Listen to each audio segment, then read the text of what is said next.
Hello, and welcome, friends. First, let me start this video by saying that I am not bashing PSA in any way, and I've even taken a test for them to be hired by PSA to grade cards, and I am still waiting a response for that, so beam me up, Steve Sloan. That being said, let's get into PSA's changes. What has happened today? There's a lot going on. So the first change that PSA has made is that there's no more economy level submissions. That means that you can't submit for 20 bucks a card instead of the bulk rate around $10 and get a faster turnaround. That's the first thing. The second thing, they've shut down Collectors Club vouchers, saying that they are sold out.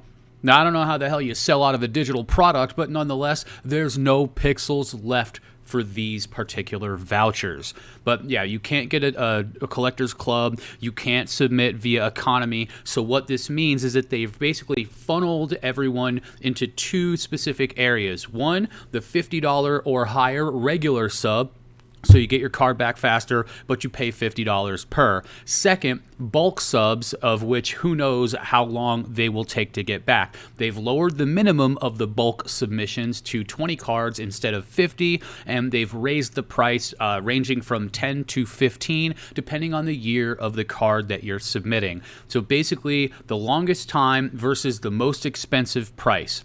They're also running specials right now for people having Magic the Gathering and football cards, because they're trying to get, again, places where there's not as much attention. They definitely want to increase their Magic the Gathering throughput for sure. And the other thing that they're doing, so obviously they're trying to get attention to those things that are easier for them to grade because there's less of them going through the system rather than a massive amount of 2017 plus, top Series 2 cards or whatever. So here's the thing. They're also getting rid of turnaround times for something called a complete through time. And what that means is that you're not going to have a specific turnaround time that they're held to. They're going to have a complete through time that shows you your place in line, where you're at, and then how long that will take based on that. So what that does is it stops you from being able to angle them by calling and saying, hey, man, I had this called out for 7 months. Supposed to be the turnaround time ended yesterday, but now blah, blah, blah. So you're not going to be able to go after them for not having, a turnaround time that they've adhered to, basically. So it's interesting to see these changes that PSA has made and to get a feel for what they think is necessary to help their position. Now, it's interesting to me because there's a lot of different variables, working one way or the other. The market used to work like this. Ungraded cards were capped in value and graded cards held the most value. And that was because the average person didn't know that much about grading themselves. And that led to a higher reliance on grading from professionals to receive the ROI or max value of a card. What that means is that an ungraded card, people wouldn't go for it. Like, even if you said the shit was mint, even if you showed the motherfucking bronze version of the card, whatever it was, it's gold, it's platinum, it's perfect, it's a strike on the 10, the bowling scale, all that, no. It would only go so high in value before people wanted the graded version. Basically, you needed to have it, graded to get the maximum value of the card.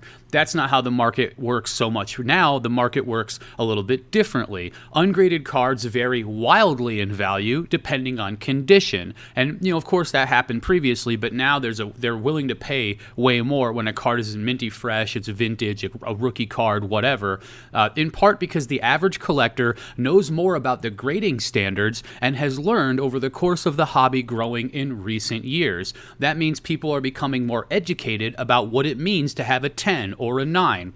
And that leads to a lower reliance on grading from professionals, but it's still useful because of the monetary ROI and the desire for slabbed cards because they're attractive. How many times you see somebody put a throwaway grade in and they're just like, well, I just want it slabbed. There's so much of that. I just want it slabbed. I just wanted to slap it. You know what I mean? Despite the fact that grading card companies, and you guys see me referencing over here, I basically wrote an entire article, so kind of, half of it's going through with you guys, half of it's just reading, whatever. We're learning together. Despite the fact that card grading companies are more popular than they've ever been, this popularity coincides with people being less reliant on card grading companies than they've ever been. So the hive mind simply hasn't reached that truth yet, and that's a very dangerous spot for these companies to be in. They likely don't even realize it yet, and there's a lot that could happen because of that. And I wanted to see what do I have here, man? All right. So there's room in these I've modeled a few different things that could happen or possibilities. You know, as a poker player, you always want to think about what the outcomes of your actions will be before you take. It's like think before you speak, you know, just like a broader macro version of that. So we're modeling what things could happen in the industry and why. And there's room in the market for a company that only grades vintage cards. So we're looking at solutions for the problem, which is an over amount of people grading cards. You know, they could have a company that strictly grades vintage cards. That's it. And they could even call it a PSA company, you know, call it strictly vintage grading, SVG, something like that. A little Stan Van Gundy in the house, and send a few graders over there, only grade vintage a certain year back, whatever, and, you know, have a higher price, $25 a card, whatever it is, so that you could get the turnaround on that a lot quicker. And they strictly focus, or any company could do it. It doesn't have to be PSA. If you had enough skill and you caught on and you're whatever, I mean, your cards were the cases were attractive. And I did look up some information about a sonic welder and all this other nonsense too, to wield the cards together. It's kind of crazy. So that's one thing that could happen. A company could come out that specifically focuses on vintage cards. Another thing is they could raise the price on newer cards even further until submissions quell to natural selection. So of course there's going to be a limit or a line where people aren't going to pay to have that little $25 card graded so they can flip it for, you know, $40 on eBay or whatever. At some point you have to have that stop. So that right there is also a possibility, which we've seen. They've raised the price a couple of times. It could keep going up. Next thing they could do, poach graders from other companies that are already trained, or simply buy out or merge with other companies, assimilate like the Borg. You know, you had Time Warner, AOL, that kind of stuff, peanut butter, jelly, expansion beyond demand at all cost. Another thing that could happen, and this would be particularly scary for those companies, companies like Topps and Panini could see the importance of a quickly graded card, and they could begin to slab their cards. They could pre-grade them. You could get a Topps 10. Imagine a pre-graded Panini Prism 10 rookie. You know, instead of autographs coming in every box, because they're lame. Let's face it, autographs have reached the point of diminishing returns. Every box has 6. It's got 8. It's got 12. This box is entirely autographs. You know, who cares? I don't care about what some dude, you know, putting his socks on and autograph. I mean, it's just some guy. You're not going to get that many good autographs. In fact, you almost never get a good autograph. You rarely ever do, on occasion, but that is like the entirety of what people have basically used to drive the market. You'll get autographs. That's an excuse for us to make the box prices really crazy. Demand goes crazy. Auto. People don't even like autographs that much, to be honest with you. Obviously, some people like them more than others, but I mean, let's face it. The autograph shtick, it's done. It's over. It's lame. Get it out of here. Maybe the next step is get a Panini graded Gem Mint 10 per box. What if we got a pre-graded Panini Gem Mint 10? Why can't Panini hire the same graders or the same skilled graders that PSA uses? Because they could have the same standards. And that, my friends, is something that PSA screwed up. They revealed their grading standards to a T. You can see it on their website, and that allows them to be marginalized easier because it was a trade secret. It was a trade secret that was hidden in plain sight, and it's available to anybody who wants to yield it. They don't have anything else. I flip cards, I sell records, but from watching shows like the Shark Tank, one thing I've learned about my own little hobby enterprise is that I don't have a product. I'm just getting stuff from people for a good price, reselling it to somebody else, making money for doing work that these folks that sold it either don't know how to do or don't want to do. One of the two.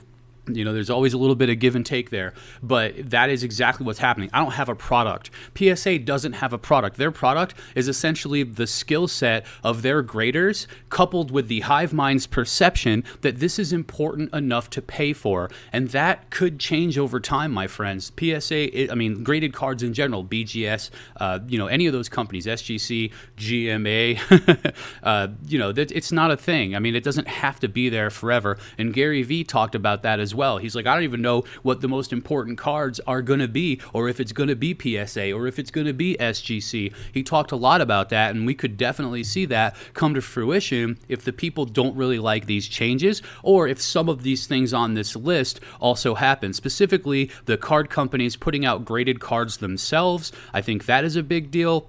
I think the fact that PSA's grading standards are, again, trade secret hidden in plain sight, that's a big deal. Only Arthur could pull Excalibur out of the stone. You know what I'm saying? It wasn't for every buffoon in the kingdom. And can you imagine if every old Tom or Harry Dick could have pulled that sword out of the stone? We could have ended up with Trump for president. Another thing that could happen is a home slabbing machine. You know, people always say, buy the card, not the grade. Do grading companies say that, or is it degrading? I don't know. I just know that I hear it all the time, and I say it too. Even though that grade says a 10, take a look at it. Yo, there's a part of a Tootsie Roll on the back of this card. Is it still a 10? I mean, you've seen the horror stories. Who knows how these things happen or what grader had what card? All I know is, if the truth is buy the card and not the grade, then who needs the grade? It's a scary question. If there was a home slabbing machine, a person could get a card that they deem slab worthy, slab it themselves. And that's why I said I was looking over at some of these. Like, here's a sonic welder and holders for encapsulating cards. Own your own grading authentication company. And I found a listing for this, and it says that the value of this equipment is like $36,000, and it weighs like a ton. Now, don't get me wrong. That's a lot of money, but I know that there's a way somebody could come up with a home card slabbing machine that, even if it costs like $1,000 or something, high-end collectors and end users are going to be able to pay for that. They're going to be comfortable with that, and it would be good for them to be able to slab their own cards, because at the end of the day, if they've got a card that they're happy with the condition of, they want it slabbed. Again, I just want it slabbed. You could have a label on it and everything else. And as far as how that would affect the market for selling on eBay, well, that would correct itself very quickly as well, because you can just have a scan of the front and the back of the card like you can now, and you can be the judge. How can you be the judge? You can take a look at PSA's grading standards, who have set the market standard for what it means to be a 10 through a 1. At the end of the day, it's the end user that matters, because they're the ones that are paying the most, that allow everybody in the middle to get their slice of the pie. Card company sells the card, product gets open, guy gets card looks minty fresh, maybe he sells it to another guy that flips it to somewhere else, he sells it raw, guy gets it graded card goes back on the market for 10, 15 times the price, whatever it is. So if this played out in a mass scale and people started to lose trust or interest in the grading companies because they just weren't as necessary, then that could be a big deal. You could really crash the market like that, and even though the card values would not go away completely, they could lose a high percentage, and over time, PSA, whatever, BGS, whatever, it could easily come to home slab, and then graded cards from Topps or Panini themselves could take over a lot of market share. That's really what the fight is for, market share, more than anything else. And that's why you could see the hive mind turn towards SGC. They were hot for a bit because people thought they could get their cards back, and they thought that people would gain trust. SGC would gain trust with the people, and that would make it easier for them to accrue the same type of value that they could get for a PSA graded card. So if all of these things are at play, the hive mind is going to try to get their cards graded in one of these areas, BGS, SGC, whatever it is, PSA. But if they can't, they're going to be looking for alternative ways. And, obviously they can't get a card graded that comes out of a pack, but that's just one way for, manufacturers to get a slice of that pie. And then a home slab was another one, and maybe somebody likes my slabbed cards. I don't know. They put my own fresh label up there with like a slice of pizza or some, weird shit. But yeah, so we're looking at some very interesting things in the market. And then how many times have you seen a beautiful card that would otherwise be a 9 or 10 have a tiny stain or something that it's on some dude's darkly colored jersey, and suddenly the card's a 5?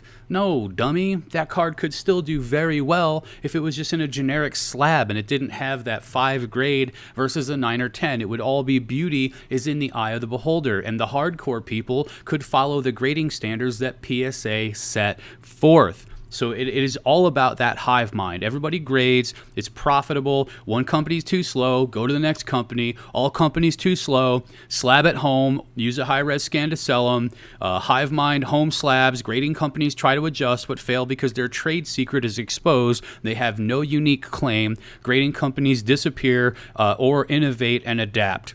So I'm not saying that all this stuff is going to come to fruition and that the graded card market's going to crash and everything's going to disappear and it's all just nonsense. But I'm just trying to tell you that people are eventually going to get sick and tired of the hoops that they have to constantly jump through just to get a graded card. Like if I get a dope card in the mail and I'm like, wow, I'm going to get this graded, and I can't get it graded for 8, 9, 10 a year. I got to send this card to boarding school. What the hell is that? Somebody is going to find a way to disrupt that chain, and it's going to be graded cards coming from the companies potentially, and then home slabbing machines. I don't know what it would take to make that work, but somebody, because it would be very profitable, will find a way to disrupt this market of just these 3 umbrella grading companies, going through what they believe is going to help things out. So that is my concern for PSA. And like I said, with that trade secret out there, it's not like you can do something different. It's not like you can say, oh, suddenly this is the way we grade a 10 versus this is the way that it was done for 20 years. So it's a dangerous situation.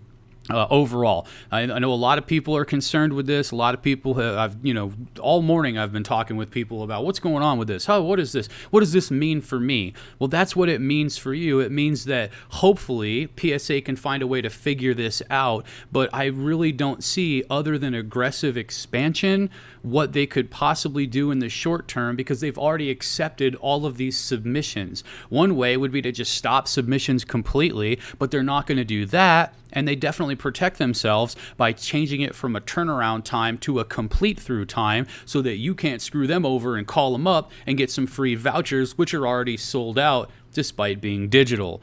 So, some of it, I could see where the necessary, it's a necessity to make some changes, but I just don't know about some of these changes. I was sending cards in economy and paying the extra $10 because I thought, hey, that's going to get the cards back to me a month or two sooner, and that's important. But at the end of the day, it's all about what the average person, the collectors, the flippers are always going to be okay. You'll always be able to buy raw cards and then flip them when the card gets hot. That's about finding that nook, that cranny, that sleeper hit that's going to get popular because of a playoff game or news or, a trade rumor or whatever it is. But we're talking about strictly grading a card from ungraded to end user paying a top dollar because the card is a high grade.